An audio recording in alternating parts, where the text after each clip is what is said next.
Masser-Frye.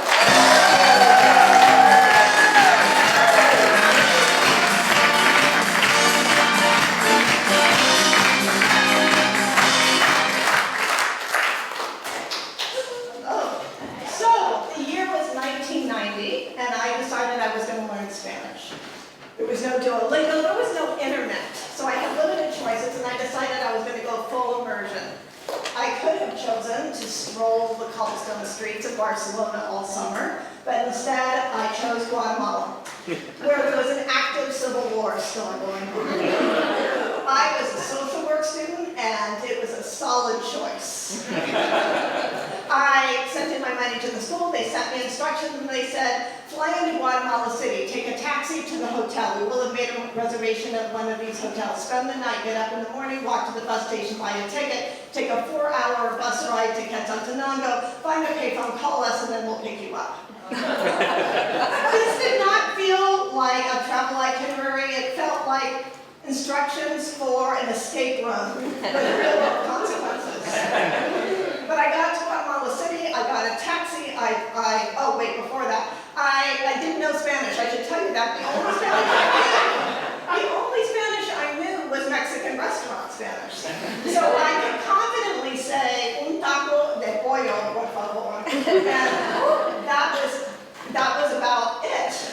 But I learned how to say, do you have a reservation for Diane? I learned how to say, one ticket for Quetzaltenango, please.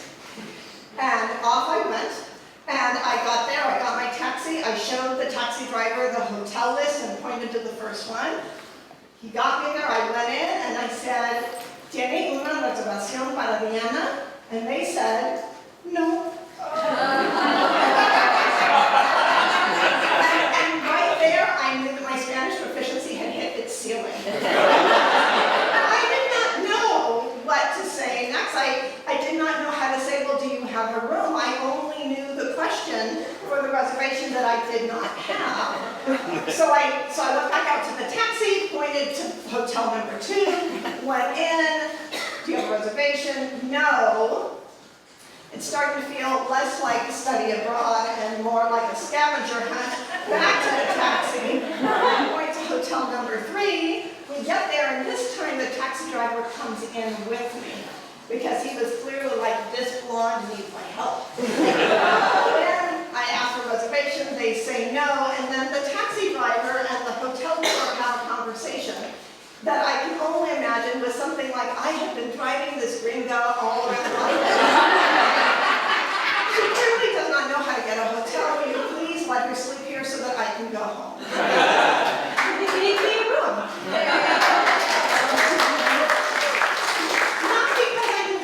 But because I was pitiful. I got to Quetzaltenango the next day. I got to my school. They introduced me to my family, which was 12 people.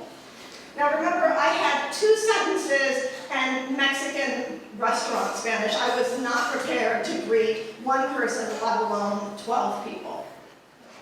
But time went on, and 5 weeks later, I decided to take a trip up into the northern jungle to go to the Mayan ruins. And my friend and I thought, you know, wouldn't it be great to watch the sunset from the pyramids?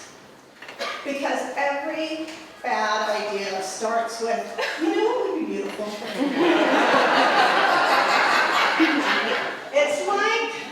It's like hold my beer, but for wide-eyed optimists. So we watched the sunset, and as it turns out, after the sun sets, it gets dark. I think some of you knew that. It was shocking information for us again. In real time. And we had to work our way out of this dense, pitch-black jungle. And it was 1990, we didn't have cell phones, or we didn't have a way to call for help, so we linked arms and shuffle-stepped our way out of the jungle. And when we got out, we got reprimanded by a local who told us, in the jungle at night there are pumas and venomous snakes. Which would have been good information to know a few hours earlier. Because, you know, the worst feeling is finding out that you are the dumbest prey in the jungle. The next day, I got back to my family's house, and I had contracted some kind of gastrointestinal illness, because when you travel, you get introduced to bacteria and microbes and things that your body isn't used to, and my Southern California GI tract had apparently been living in a gated community. Now, my family was the most wonderful, kind people on the planet, and they had limited means, and they recycled things to save money. And they, one of the daughters was a teacher of typing at the school, and so she would bring home all the used onion skin typing paper, and it would go into the bathroom instead of toilet paper, which is a lovely, eco-friendly system when you're wiping once a day. When you are wiping 50 times in one night, I think my ass learned Spanish by paper.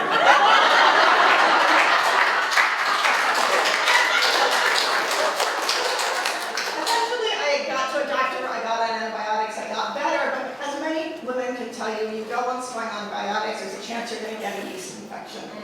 Yeah. And by this time now, I'm in Guatemala City. Guatemala City is a gritty place. And it's nighttime, and I needed to get some medication. And our school had told us never go out in Guatemala City alone at night. So I went out in Guatemala City alone at night in search of medication. And there was one pharmacy that was open late at night, and they had the metal door closed, and you could only talk to the pharmacist through a little tiny slit.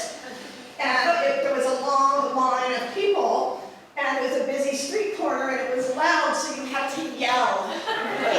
So forget about HIPAA. My feminine health issues were about to become a public spectacle.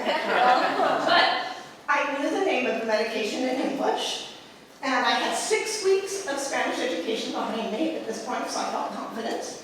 And that's the kind of confidence you only have before something goes really wrong. So I told the pharmacist the medication name. He didn't know what it was. He says, is it this, is it that? I'm saying no, and no, and now we're playing a really loud game of 20 questions about my vaginal health.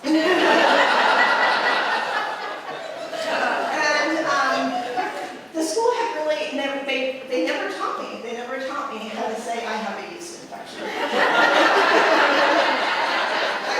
They left me completely unprepared for this. And when you don't know a language well, you use your hands, you gesture a lot, which is about to become a little disturbing.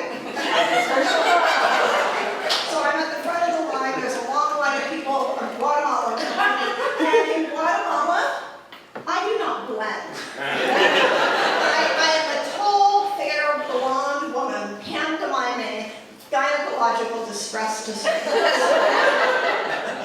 So I yell, tengo comezón en la vagina.